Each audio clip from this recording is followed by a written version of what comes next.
মানে এমন একটা সময় আসছে যে আপনার গাড়ির কিছু একটা হইলেই সেটা দেখাইতে আপনার ডায়াগনোস করতেই নাকি 2-2.5 হাজার টাকা চলে যায়।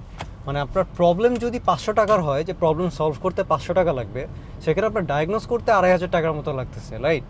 সো আজকের ভিডিওতে আমরা মেনলি এইটারই একটা সলিউশন বলবো, যে কিভাবে আপনারা এই জিনিসটা লাইফ টাইম পার্মানেন্টলি আপনার কস্ট একদম জিরো করে ফেলতে পারেন, লাইক লিটারালি। আচ্ছা, অ্যান্ড যেটার কথা বলতেছি সেটা হচ্ছে ইভেন আপনারা আপনাদের ফোনে ওবিডি স্ক্যানার ইউজ করে you can even do this a custom gauge layout, যেখানে আপনারা আপনাদের কুলেন্ট টেম্পারেচার, ট্রান্সমিশন টেম্পারেচার, মানে everything you need to know you guys can just get in an instant without even paying anything. আচ্ছা, so আসসালামু আলাইকুম সবাইকে। So আজকে আর দেরি না করে আমরা ভিডিওটাতে ডিরেক্ট চলে যাই। সো মেইন জিনিস যেটা লাগবে সেটা হচ্ছে আপনার একটা ফোন লাগবে, আর হচ্ছে এরকম একটা ওবিডি স্ক্যানার। এই স্ক্যানারটা আপনারা দারাজি ইজিলি অ্যারাউন্ড 500 থেকে 550-র মধ্যে পেয়ে যাবেন। এই জিনিসটার নাম হচ্ছে OBD2 স্ক্যানার। অ্যান্ড এটা হচ্ছে বেসিক্যালি যে দেখতে পারতেছেন ELM 327 লেখা। এই 500 টাকার জিনিসটা দিয়ে যত কিছু করা যায়, মানে এইটা বলে শেষ করা যাবে না। হ্যাঁ, যদি আমরা অনেক অ্যাডভান্স কিছুতে যাই, তখন আপনার যে মানে 70,000 বা 1 লাখ টাকার যে বড় স্ক্যানারগুলো ট্যাবলেটের মতো, তখন যাওয়া লাগে। বাট তাছাড়া maximum problems and diagnosis you can do with this thing, and solution এটা দিয়ে করে ফেলা যায়। সো আমরা এখন দেখবো যে এটা কই লাগাইতে হয়। আচ্ছা, সো আপনারা যদি ড্রাইভার সাইডের নিচে নামেন, তাহলে ডান সাইডে দেখবেন এই যে এইটা হচ্ছে সেই পোর্টটা। এখানে আপনারা এটা জাস্ট লাইন আপ করে লাগাই দিলেই হবে। এভাবে হবে, এই যে লাগাই দিলে দেখবেন যে এটাতে একটা বাতি জ্বলতেছে। সো ওইটা লাগাই ফেলার পরে যেটা করতে হবে, আপনাদের একটা অ্যাপ নামাইতে হবে, অ্যাপ স্টোর বা প্লে স্টোর, অ্যান্ড্রয়েড এবং iOS দুইটার জন্যই আছে। সো সেখানে যে আপনারা দেখবেন এই যে এই অ্যাপটা, যেটার নাম হচ্ছে কার স্ক্যানার, এটা আপনারা ডাউনলোড করবেন। ডাউনলোড করার পর প্রথমবার যখন আপনি এটা ওপেন করবেন, তখন আপনাকে দেখাবে যে আপনি ব্লুটুথ দিয়ে কানেক্ট করতে চান। সো ব্লুটুথ সিলেক্ট করে আপনি ইয়াস দিবেন, দেন আপনি হচ্ছে ব্লুটুথ পারমিশনটা দিতে হবে, দেখবেন যে ব্লুটুথ অন আছে কিনা।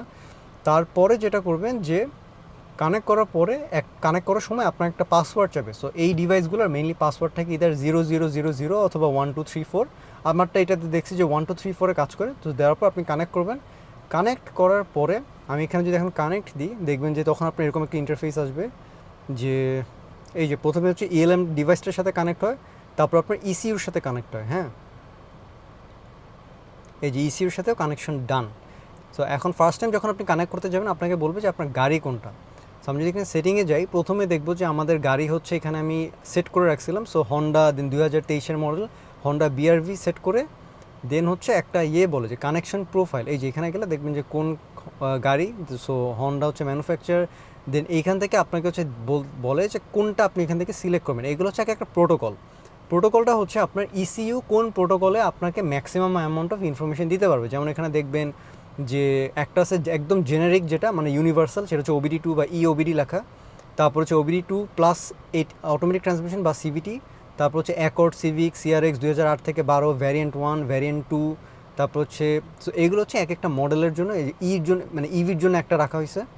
সো এক একটা মডেল, এবং দেখেন ইনসাইট 2 যেটা মানে 2010 থেকে 2014 যেটা সেল হয়েছে, সেটার জন্য একটা। সো এরকম অনেক পেয়ে যাবেন, টয়োটার জন্য আলাদা আলাদা পাবেন। আচ্ছা, এখন এইখানে দেখতেছেন যে আমি 80 বা CVTটা সিলেক্ট করছি। আমি যদি প্রথমেটা সিলেক্ট করি, কানেক্ট হয়, সব কিছু হয়, বাট কয়েকটা সেন্সর দেখতে পায় না। সেটা হচ্ছে আমার এই গাড়ির জন্য যে CVT টেম্পারেচার, অথবা এটাকে দেখায় হচ্ছে আপনার অটোমেটিক ট্রান্সমিশন টেম্পারেচার, সেটা আমি মনিটর করতে পারতেছিলাম না। সো আপনি যখন প্রপারটাই সিলেক্ট করবেন, তখন আপনি এটা পেয়ে যাবেন যে আপনার এক্স্যাক্টলি কতগুলো সেন্সর আছে। আপনাদের যদি এটা কনফিউশন মনে হয়, আপনারা যেটা করতে পারেন, ইদার গুগলে সার্চ করতে পারেন, অথবা এটা স্ক্রিনশট তুলে আপনি যদি কোনো এআইকে দিয়ে আপনার গাড়ির মডেলটা বলেন যে আমার জন্য কোনটা বেটার হবে, তখনও বলবে আপনি এইটা ট্রাই করে দেখেন, হয়তো বেস্ট পাবেন। তখন আপনি একটা দুইটার মধ্যে পেয়ে যাবেন। সো নর্মালি এইটাই হচ্ছে প্রসেস যেটা ফলো করি ম্যাক্সিমাম কম্প্যাটেবিলিটি হওয়ার জন্য।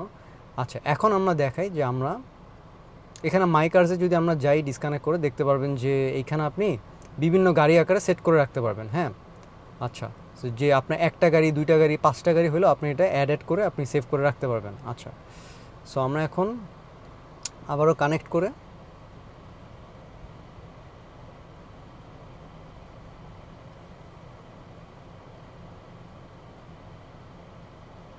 আচ্ছা, আমরা এখন দেখেন এখানে অনেকগুলো জিনিস আছে, ড্যাশবোর্ড আছে, ইমিশন টেস্ট আছে। আমরা একটা একটা করে আসি। ড্যাশবোর্ডে যদি যাই, এখানে দেখতে পারবেন একদম লাইভ ডেটা দেখাচ্ছে। এই ড্যাশবোর্ডগুলো আপনারা নিজেরা কাস্টমাইজ করে নিতে পারবেন। এখানে যে আমি ব্লু অ্যান্ড রেড লাইনগুলো করছি, এটা আমি নিজের জন্য করে রাখছি।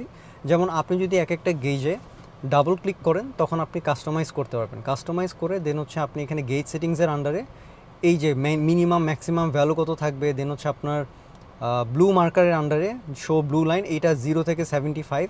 সো যেমন কুল অ্যান্ড টেম্পারেচারের জন্য যে আমার এই গাড়ির জন্য আপনি ওয়ান সেকেন্ড যদি একটু রিসার্চ করেন দেখতে পারবেন যে 75°C হচ্ছে এটার কোল্ড অবস্থা তখনও। সো 75-এর উপরে গেলে ইটস অ্যাট অপারেটিং টেম্পারেচার। লালটা মানে হচ্ছে it's over heating, so you have to be careful about it. তারপরে রেড লাইন কততে, এগুলো আমি এভাবে সেট করে দিছি। যদি আপনি কোনোটার সেন্সর চেঞ্জ করতে চান আপনি ডাবল ক্লিক করে দেন হচ্ছে সিলেক্ট সেন্সরে যাবেন, দেন এখান থেকে আপনার এখানে হাজারো সেন্সর আছে যেগুলো ডিটেক্ট করতেছে, সেগুলো থেকে আপনি যেটা ইচ্ছে সেটা আপনি সিলেক্ট করে নিতে পারেন। আচ্ছা, আমরা এখন আবার একটু ব্যাকে যাব। এখানে আপনারা দেখতে পাবেন যে আমি অ্যাভারেজ ফুয়েল কনজাম্পশনে একটা বার রাখছি, তারপর হচ্ছে কত ফুয়েল আমি ইউজ করতেছি সেটারও একটা ইয়ে রাখছি। যেমন এখন আমি যদি সেট করে দিই 145 টাকা পার লিটারে খরচ হয়, তখন হচ্ছে ওভাবে মেজার করে দেন হচ্ছে আপনাকে এখানে দেখাতে থাকে যেমন এখন কত টাকা এক্স্যাক্টলি খরচ হচ্ছে আমার। অলরাইট, সো আমি এখান থেকে বের হই। দেন হচ্ছে লাইভ ডাটার একটা গ্রাফ আছে যেখানে আপনি এখানে অনেক কমপ্লেক্স ডাটা আপনি লাইভ দেখতে পারবেন। আপনি যদি লেটস সে কোনো ভোল্টেজ বা কোনো কিছু ডিফারেন্স দেখতে চান যেটা হচ্ছে অনেক ফ্লাকচুয়েট করে, সেগুলো আপনি লাইভ দেখতে পারবেন।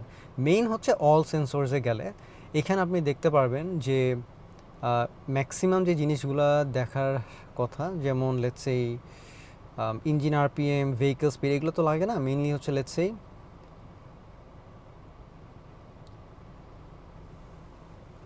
এই যে একটা জিনিস দেখবেন যে distance travelled since codes cleared, এখানে লেখা 4145 কিলোমিটার। এটার কিন্তু একটা বড় মিনিং আছে। লেটস সে আপনি একটা সেকেন্ড হ্যান্ড গাড়ি কিনতে গেছেন, রাইট? তখন যদি আপনি এটা লাগাই ইনস্ট্যান্ট দেখেন যে এটা লেটস সে মাত্র 50 বা 100 কিলো আগে চেঞ্জ করা হয়েছে, মানে ক্লিয়ার করা হয়েছে আপনি ইসিউর কোডগুলো, তার মানে বুঝতে হবে গাড়িতে নিশ্চয়ই কোনো মেজর সমস্যা আছে। এটা আর একটু ভালো মতো আপনার চেক করতে হবে গাড়িটা, রাইট? এইটা একটা ইম্পর্টেন্ট ইয়ে। তারপর হচ্ছে আপনার এখানে অনেক ইয়ে পাবেন, আপনারা অনেক রকম ইয়ে পাবেন, ফুয়েলের সেন্সর, আপনার অক্সিজেন সেন্সরের ইয়ে, ম্যাস এয়ার ফ্লো সেন্সর, সব কিছু দেখতে পারবেন। এই যে কুলিং টেম্পারেচার, এ হচ্ছে আপনার 87 ডিগ্রি, বি হচ্ছে 56°C আছে। তারপর আপনার এখানে ডিস্টেন্স ট্রাভেলড, আপনি ফুয়েল মাইলেজ আলাদা করে আপনি দেখতে পারবেন চাইলে। তারপর হচ্ছে আপনার এই কয়টা যে এটিএফ ট্রান্সমিশন টেম্পারেচার, এইটা হচ্ছে যদি আমি ইওবিডি মানে ইউনিভার্সালটা সিলেক্ট করতাম তখন এটা আসতো না। আর যদি আমি ইউনিভার্সালটা সিলেক্ট না করে সিভিটিটা সিলেক্ট করি যেটা এই গাড়ির জন্য, তখনও এটা দেখাইতে পারে। হ্যাঁ, সো এটা হচ্ছে একটু দেখতে হবে। এবং মিসফায়ার কাউন্ট যে এগুলোও কিন্তু আপনার ইজিলি এখানে শো করে যদি কোনো সিলিন্ডার মিসফায়ার হচ্ছে অথবা কিছু। আচ্ছা, এখান থেকে বের হই। ডায়াগনস্টিক ট্রাবল কোডস, এখানে যদি আপনার এখানে ইঞ্জিন লাইট অন হয়ে যায় অথবা এরকম কোনো ইয়ে হয়, যে এখানে দেখতে পারবেন যত কিছু আছে সব কিছুরও দেখতে পারে। দেন আমি যদি রিডে প্রেস করি দেন বসে বসে রিড করবে যে এখন কোনো কিছু অ্যাক্টিভ আছে কি না। আমি এটা ক্যান্সেল করে দিই কারণ অনেক টাইম লাগে এটা করতে। ক্যান্সেল। আচ্ছা আচ্ছা, ব্যাকে যাই। হ্যাঁ, সো এটা গেল। তারপর হচ্ছে আপনি ফুল স্ট্যাটিস্টিক্স দেখতে পারবেন যে আমি লাস্ট 7 ডেজে আমি হচ্ছে রিসেট দিয়েছিলাম অ্যাপটা। সো দেখতে পারবেন যে আমার অ্যাভারেজ স্পিড, আমার অ্যাভারেজ ডিস্টেন্স, ফুয়েল কীরকম কনজাম করতেছে, কত টাকা খরচ করতেছে, সব কিছু আপনারা চাইলে দেখতে পারবেন। অলরাইট, তারপরে হচ্ছে আমরা এমিশন টেস্টে গেলে আপনি একটা গাড়ি দেখতে পারবেন যে মিসফায়ার হয়েছে কি না, হয় নাই, ঠিক আছে। সো তারপর ফুয়েল সিস্টেম, এগুলো হচ্ছে কোনটা কমপ্লিটেড এগুলো আপনারা দেখতে পারেন। এগুলো হচ্ছে নট অ্যাভেলেবল, সো এগুলো দেখা যাচ্ছে না। এই যে অক্সিজেন সেন্সর, মানে এগুলো ভালো কন্ডিশন আছে, এখান থেকে আপনারা সব কিছু দেখতে পারতেছেন, ঠিক আছে। সো ইভেন অ্যাক্সেলারেশন টেস্টও যদি কেউ করতে চান, আপনারা যদি গাড়ি ওভাবে লঞ্চ করেন দেন আপনারা এইটাও প্রপারলি এক্স্যাক্ট টাইমিং অনুযায়ী দেখতে পারবেন। হ্যাঁ, আচ্ছা, সো এখন আমি বলি যে এই জিনিসটাতে আর কি কি করা যায়, রাইট? এই জিনিসটা আপনার হচ্ছে ধরেন আপনার গাড়িতে একটা ইঞ্জিন ট্রাবল কোড আছে, হয়তো আপনার সিলিন্ডার একবার মিসফায়ার করছে খারাপ তেলের কারণে, রাইট? সো হঠাৎ করে দেখবেন যে ইঞ্জিন লাইট অন হয়ে গেছে, অ্যান্ড এই ইঞ্জিন লাইট আপনার চেঞ্জ করা মানে এটা রিমুভ করতে অথবা এটা আপনাকে ডায়াগনোস করাইতে একটা ওয়ার্কশপে যেতে হবে, এবং সেখানে আপনাকে বলবে যে আপনার 2000 টাকা বা 2200 টাকার মতো আপনার ডায়াগনস্টিক চার্জ। এখন আপনার কথা হচ্ছে ভাই এটা কোডটা ক্লিয়ার করে দিলেই আমার চলে যাচ্ছে, এটা আসতেছে না, দ্যাটস বিকজ আমার খারাপ তেলের ইস্যু ছিল, এখন আর নাই, সো এটা চলে যাওয়ার কথা, রাইট? কোডটা হয় কি ইসিউতে আপনার থেকে যায়, তো এই জন্য হচ্ছে আপনাকে কোডটা দেখায়। আমি সিটবেল্টটা পরে নিই।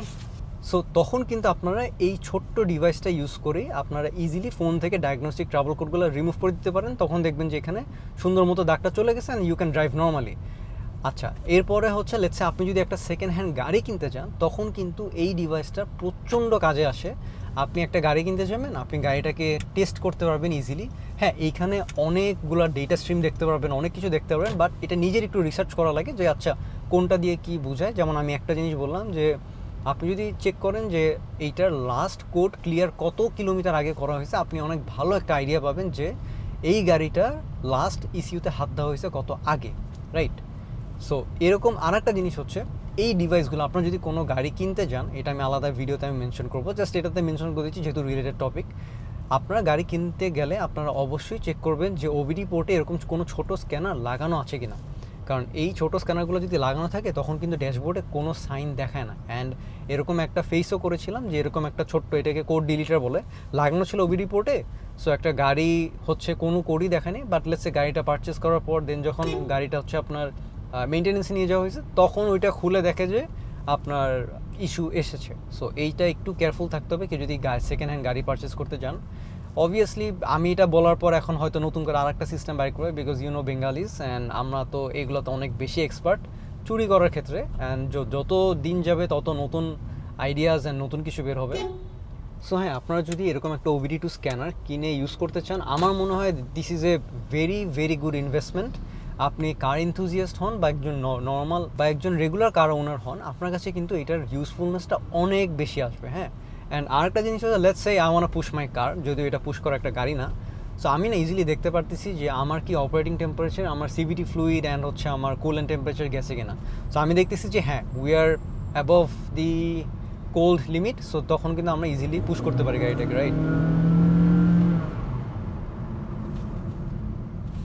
সো এখন ধরেন যদি কোল্ড থাকা অবস্থায় আমরা কেউ ইঞ্জিন পুশ করি বা ট্রান্সমিশন কোল্ড থাকা অবস্থায় যদি আমরা গাড়ি পুশ করি, কী হবে? ইউ অল নো যে তখন কিন্তু আপনার গাড়ির যেই কম্পোনেন্টসগুলোর ওয়্যার অ্যান্ড টিয়ার প্রচণ্ড বেশি হবে, ইভেন ক্যাটাস্ট্রফিকলি ফেলও করতে পারে। সো এগুলো যেন না হয়, আমরা as an enthusiast this is a very handy tool যে গাড়ির প্রত্যেকটা যদি ইভেন এই গাড়িগুলোতে এখন হন্ডার কোনো আপনার কুলেন্টের টেম্পারেচার নাই, যে আমি দেখতে পারতেছি না যে আমার কি গাড়ি হিটের কাটা যেটা ছিল পুরান গাড়িগুলোতে, সেই জিনিসটা কমপ্লিটলি মিসিং। এখন একটা গাড়িতে হিটের কাটা is a very important thing. এইটা হন্ডা ডিসাইডেড টু যে হিটের কাটা তো কেউ কখনো দেখে না বা এটা কখনো দেখা লাগে না, গাড়িগুলো এত ভালো, so let's just not put it and cost cutting করি। সো আমার এই গাড়িতে বোঝার কোনো উপায় নেই যে আমার কি কুলেন্ট অ্যান্ড এভরিথিং ঠিক আছে কিনা। ইদার আমার ম্যানুয়ালি চেক করা লাগবে, অথবা যদি খুব বাজে অবস্থা হয় তখনও একটা ওয়ার্নিং দিবে এখানে যে হ্যাঁ your coolant pipes have been ruptured or something, হিটের কাটা বেড়ে গেছে।